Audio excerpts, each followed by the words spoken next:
محمود خان خپله ژمنه ولاړ یم، مولانا فضل الرحمن به رانه اسلام آباد ته ولاړ نسي. سلام، وخت بخیر، ستړي مه سئ. له خبر ته لیدونه مخکې چینل ضرور سبسکرایب کړئ. د خیبر پښتونخوا وزیر علي محمد خان وایي اسلام آباد ته د مولانا فضل الرحمن د تګ کومه ژمنه چې کړې وه په هغه ولاړ دی او مولانا فضل الرحمن ته به په عمل کې وښیي چې څنګه اسلام آباد ته د احتجاج لپاره د هغه د تګ مخه ونیسي. خو مولانا فضل الرحمن ویلي و اوس په هیواد کې د ناجایز حکومت ړنګول ضروري شوي او هغه به د 28 اګست د لکونو خلکو سره اسلام آباد ته د احتجاج لپاره ورځي.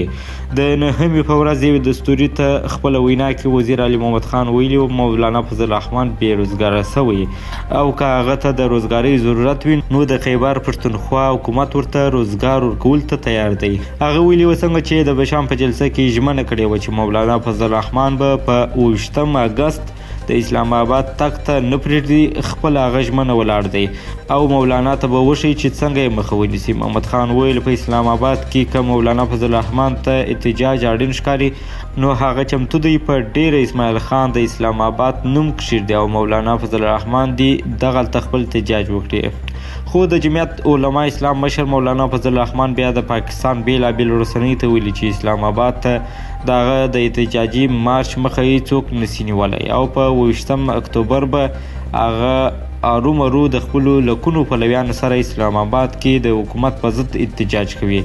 مولانا فضل الرحمن رسنیو ته ویلي د تحریک انصاف حکومت په ولس مسلط سوی او دوی به د دې حکومت په ضد تر هغه ولاړ وي تر څو چې دا حکومت ړنګ سوی نه وي.